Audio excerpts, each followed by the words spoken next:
इसीलिए कुरान ने जिन मर्दों और औरतों को अच्छी जिंदगी देने का वादा फरमाया है, उन मर्द और औरत का तस्करा जब कुरान ने फरमाया तो यूं फरमाया, मन आमिला सालिहन मिन ज़करिन औ उन्सा फलनुहयियन्नहु हयातन तय्यबा। जो नेक अमल करे मर्द या औरत, अल्लाह फरमाता है हम उसको अच्छी जिंदगी अता करेंगे अगर वो मोमिन है। तो अच्छी जिंदगी के लिए नेक अमल जरूरी है, अच्छी जिंदगी के लिए अल्लाह की इताअत जरूरी है। इसी तरीके से कुरान मुकद्दस में आप दूसरी जगह पर देखें तो अल्लाह रब्बुल इज्जत जल्ल जलालुहु ने इरशाद फरमाया, वल अस्र इन्नल इंसान लफी खुस्र इल्लल्लज़ीना आमनू व अमिलुस सालिहात। ज़माने मोहम्मद सल्लल्लाहु अलैहि वसल्लम की कसम, बेशक इंसान घाटे में है मगर वो जो ईमान लाया और नेक अमल किया, वो घाटे में नहीं है, वो नुकसान में नहीं है, वो टोटे में नहीं है, बल्कि अल्लाह अज़्ज़ व जल्ल ने दुनिया में हमें भेजा ही इसलिए है ताकि हम इस दुनिया के अंदर अच्छे काम करें। और जब कोई बंदा अच्छे काम करता है तो अल्लाह रब्बुल इज्जत जल्ल जलालुहु उसे सिर्फ जमीन की ऊपर की नेमतें नहीं बल्कि परवरदिगार जल्ल जलालुहु जन्नत की नेमतों से भी माला माल फरमा दिया करता है। सालिहात।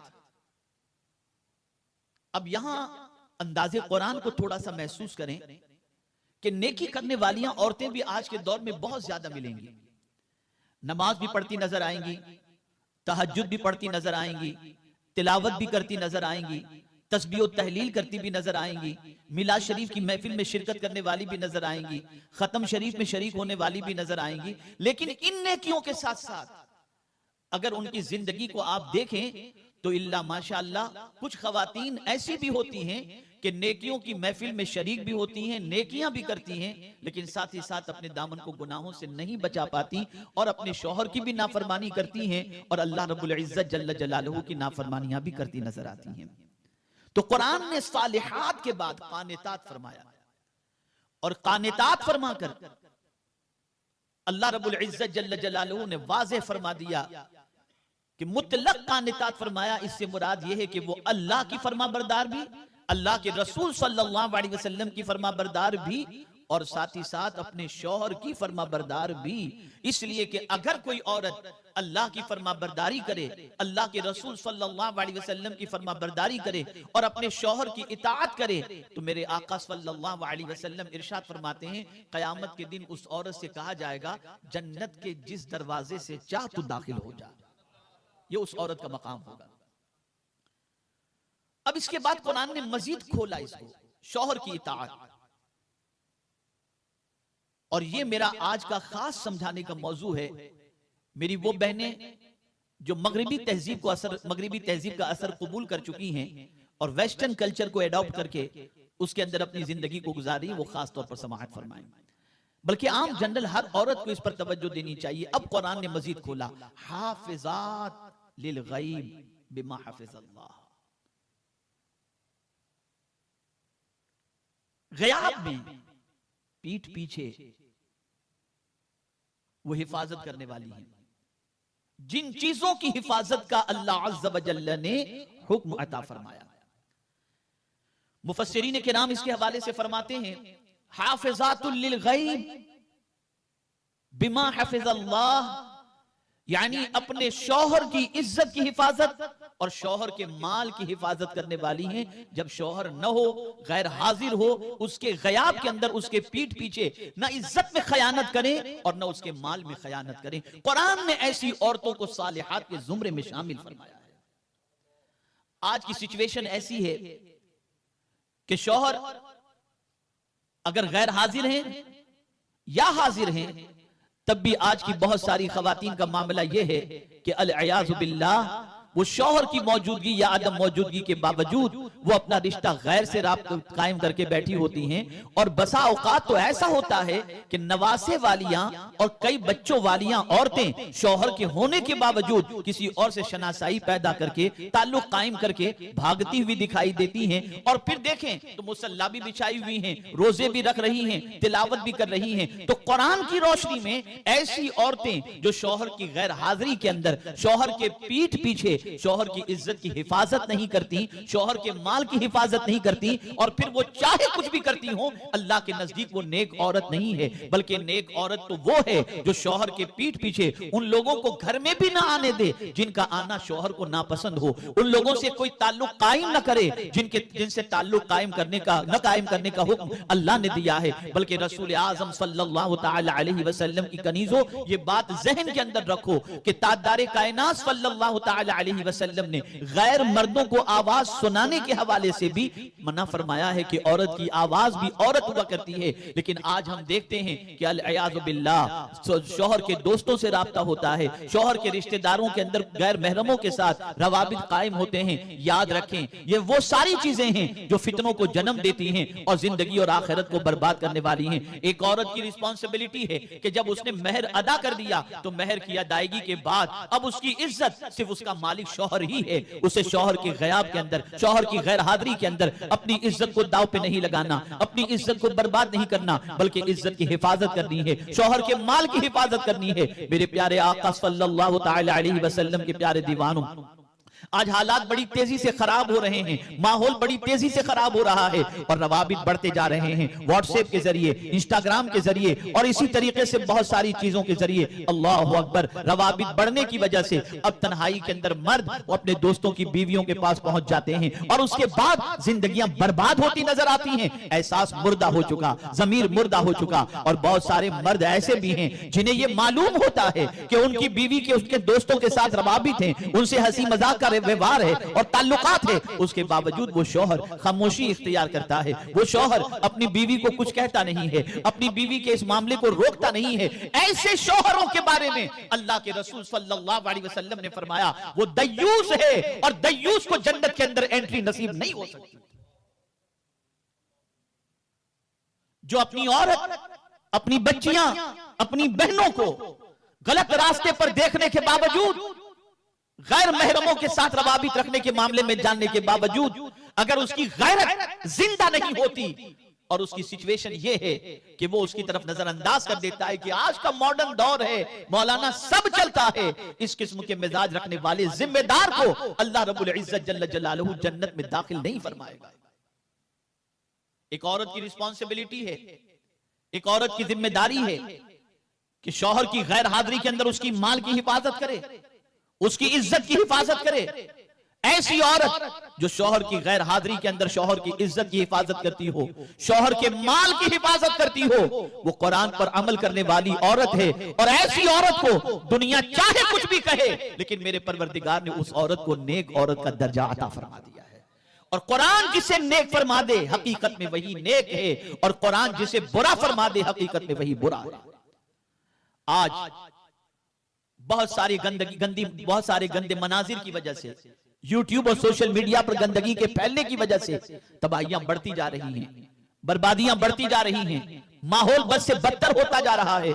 ए रसूल आजम सल्लल्लाहु अलैहि वसल्लम की कनीजों, याद रखो अपने शौहर की मौजूदगी में किसी और से कोई ताल्लुक कायम न करो। और अगर कोई औरत अपनी इज्जत की हिफाजत भी करती है और अपनी जबान की भी हिफाजत करती है तो आकाए करीम सल्लल्लाहु अलैहि वसल्लम की बशारत उस औरत के सिलसिले में, बल्कि हर ऐसे मर्द औरत के सिलसिले में है जो दो चीजों की हिफाजत का जिम्मा ले ले, यानी अपनी जबान की हिफाजत और अपनी शर्मगाह की हिफाजत। तो मेरे आका सल्लल्लाहु अलैहि वसल्लम फरमाते हैं मैं उसकी जन्नत की जमानत ले लेता हूं कि ऐसी औरत के लिए या ऐसे मर्द के लिए जो जबान की हिफाजत का जिम्मा ले और अपनी शर्मगाह की हिफाजत का जिम्मा ले, सरकार फरमाते उसकी जन्नत की जिम्मेदारी मैं ले लेता हूं। और हुजूर अगर किसी की जन्नत की जिम्मेदारी ले लें तो फिर क्या चीज बाकी रह जाती है। और ये मौजू इसलिए मैं आज मुंतखब किया हूं ताकि हमारी बहनें अपनी अक्ल के एतबार से जो सोचती हैं कि हम तो इतने दुरूद शरीफ पढ़ रही हैं, इतने वजीफे पढ़ रही हैं, इतनी महफिलों में शरीक हो रही हैं, इतने दिनों के लिए दीन के काम के लिए निकल रही हैं, तो इस एतबार से हम बहुत नेक हैं। लेकिन मैं आपको बता दूं कि आपके और हमारे सोचने से हम नेक नहीं होते और अपनी मर्जी से करने वाले अमाल की बुनियाद पर हम नेक नहीं हैं। नेकी का जो तसव्वुर अल्लाह ने अता फरमाया और उसके रसूल ने अता फरमाया, उन्हीं चीजों के एवज के अंदर अल्लाह रब्बुल इज्जत जल्ल जलालहू हमें नेकियों में, नेकों में शुमार फरमाता है। तो पहली सिफत औरत की जो है सालिहात यानी नेकी करने वाली, कानितात, अल्लाह उसके रसूल और शौहर की इताअत करने वाली। शौहर की इताअत से क्या मुराद है? तो आका करीम सल्लल्लाहु अलैहि वसल्लम ने फरमाया, अगर कोई औरत ऐसी है जिसे देख कर शौहर खुश हो जाए, शौहर खुश हो जाए, और वो औरत जो अपने शौहर को खुश करने के लिए हर किस्म के जतन करती हो, शौहर को राजी रखने की कोशिश करती हो, शौहर की पसंद और नापसंद का ख्याल करती हो, शौहर के सामने बन संवर करके आती हो, ऐसी औरत को जन्नत में जाने से कोई नहीं रोक सकता।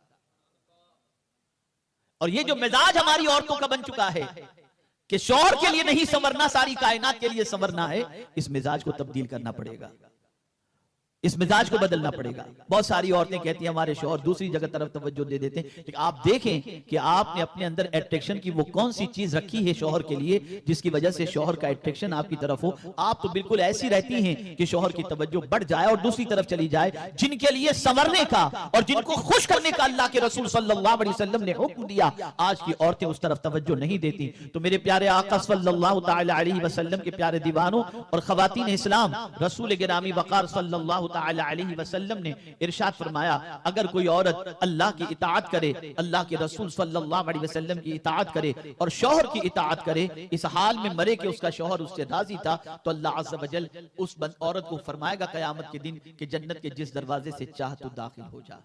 तो ये सिफात के बाद अब आइए आगे की सिफात समाअत फरमाएं। अफीफा हो, पाक दामन, ये बहुत बड़ी खूबी है। किसी औरत का पाक दामन होना यह बहुत बड़े कमाल की बात है। खुद रसूल आज़म सल्लल्लाहु अलैहि वसल्लम अल्लाह की बारगाह में दुआ करते थे, अल्लाहुम्मा इन्ना नस्अलुकल इफ़ाफ वल गिना। अल्लाह के रसूल सल्लल्लाहु अलैहि वसल्लम दुआ करते थे पाक दामनी के लिए। इसलिए इस्लाम के अंदर किसी पाक दामन औरत पर ज़िना का बहतान लगाना, इसकी सजा कितनी सख्त है आपको मालूम है? कुरान मुकद्दस में किसी पाक दामन औरत पर ज़िना के बहतान लगाने पर अल्लाह अज़्ज़ व जल्ल ने 80 कोड़े मारने का हुक्म अता फरमाया है। 80 कोड़े। और आज तलाश करना मुश्किल हो जाता है कि बच्चियां जो हैं वो पाक दामन हैं या नहीं, इल्ला माशाअल्लाह। कॉलेज की जिंदगी देखिए, रिश्तेदारों के साथ बेहयाई के मामलात देखिए, साथियों के, रिश्तेदारों के, शौहर के, भाई के, दोस्तों के साथ मिलने मिलाने का मामला देखिए। बल्कि बेगैरती का आलम यह है कि आज की बच्चियां अपने बाप के सामने, मां के सामने अपने दोस्तों से मिलने चली जाती है कि मैं फला दोस्त के पास जा रही हूं। न मां को कोई तकलीफ होती है, न बाप को कोई तकलीफ होती है। ऐसे बागैरत मां बाप के सिलसिले में भी फरमाया गया, उन्हें भी जन्नत की खुशबू भी नसीब नहीं होगी। जो अपने घर वालों को बेहयाई से नहीं रोकते, जो अपने घर की खवातीन को बेपर्दगी से नहीं रोकते, उनके लिए भी सख्त वईद फरमाई गई। पाक दामनी बहुत अहम चीज है। मेरे प्यारे आका सल्लल्लाहु तआला अलैहि वसल्लम के प्यारे दीवानों, रसूल आज़म सल्लल्लाहु तआला अलैहि वसल्लम ने पाक दामन औरत की फजीलत बेपनाह इरशाद फरमाई। अल्लाहु अकबर। पाक दामन औरत अगर अल्लाह की बारगाह में दुआ कर दे, अल्लाह उसकी दुआ को कबूल फरमा लेता है। जिस औरत का दामन गुनाहों से पाक है, उसकी दुआ अल्लाह रद्द नहीं फरमाता। और ये जो सजा इस्लाम ने रखी है 80 कोड़े की, उसकी वजह यह है ताकि मुआशरा साफ सुथरा रहे और पाकीज़ा मुआशरे के अंदर किसी साफ सुथरी औरत के ऊपर ज़िना का या किसी बदकारी का बहतान न लगे और मुआशरा पाकीज़गी से जिंदगी गुजारे। अब आपको मैं बताऊं, आज जो पूरी दुनिया में औरतों को बरहना किया जा रहा है, औरतों को ऐसे लिबास पहनाए जा रहे हैं, औरतों की वज़ाक़त ऐसी बनाई जा रही है, बालों से लेकर लिबास तक, जिसके अंदर सामने वाले को मुतासिर करना और माइल करने का पहलू सबसे ज्यादा हो। उसकी सबसे बड़ी वजह मैं आपको बताऊं, मोहम्मद बिन कासिम जिन्होंने सिंध फतह किया था, नौजवान थे, वो एक बच्ची की आबरू बचाने के लिए निकले थे और उस बच्ची की वजह से उन्होंने लंबा सफर किया। लेकिन उन्हें रास्ते में पता चला कि जिस राजा से मैं लड़ने जा रहा हूं उसने अपनी बहन से शादी रचा ली है। तो जाने से पहले मोहम्मद बिन कासिम के चेहरे पर एक अजीब बेकरारी थी, बेचैनी थी। और वो बेकरारी किस चीज की? नए इलाके में जा रहे हैं, वहां की आबो हवा से हम वाकिफ नहीं, वहां की अफरादी कुव्वत से वाकिफ नहीं। अब पता नहीं लाहौर लश्कर के सामने मुकाबला हो तो क्या होगा। लेकिन जब यह इत्तला मिली कि उस राजा ने अपनी बहन के साथ शादी कर ली है तो मुस्कुराने लगे इस इत्तला के सुनते ही, और कहा अब हमको कामयाबी से कोई नहीं रोक सकता। गौर से सुनिएगा, अब हमको कामयाबी से कोई नहीं रोक सकता। साथियों ने कहा हुजूर इतनी सी बात पर आप कामयाबी की जमानत ले रहे हैं और कामयाबी का मुद्दा सुना रहे। कहा हाँ, जो कौम बेगैरत हो जाए अल्लाह उसे कामयाबी नहीं अता करता। बहन से शादी रचाना ये बेगैरती है, तो इस बेगैरती की वजह से मैं यकीन के साथ कहता हूं कि हम इन पर कामयाबी हासिल कर लेंगे। याद रखें, आज मुसलमान औरतों को बेगैरत जो बनाया जा रहा है, मुसलमान औरतों को बेहया जो बनाया जा रहा है, उसकी वजह यह है कि ऐसी औरतें तैयार करो कि जिनके बटन से कोई मोहम्मद बिन कासिम जैसा पैदा ही न हो सके। इसलिए कि जब औरतें बेगैरत होंगी तो बागैरत बच्चे को जन्म नहीं दे सकती और दीन के सिपह सालार को पैदा नहीं कर सकती। इसलिए पूरा मुआशरा बेगैरती का है। ए रसूल आजम सल्लल्लाहु अलैहि वसल्लम के दीवानों और खवातीन इस्लाम, हया बहुत बड़ी चादर है। आप याद रखें, अल्लाह के रसूल सल्लल्लाहु तआला अलैहि वसल्लम के फरमान पर अमल करने वाली खवातीन की जिंदगी का मुताला करो तो आपको पता चलेगा अल्लाह अल्लाह उनकी जिंदगी इतनी पाक थी, उनकी सुबह शाम इतनी पाक थी कि गैर महरम को देखना तो बहुत दूर की बात है, ताल्लुकात तो बहुत दूर की बात है, शनासाई तो बहुत दूर की बात है, बल्कि अल्लाह अज़्ज़ व जल्ल की बारगाह के अंदर दुआ करती नजर आती, ए अल्लाह उस दिन से पहले हमें मौत अता फरमा जिस दिन हमारा दामन गुनाहों से आलूदा हो जाए। हम गुनाह के साथ अल्लाह की बारगाह में हाजिर होने से बेहतर है कि इस दुनिया से मर जाना पसंद करते हैं। ये कैफियत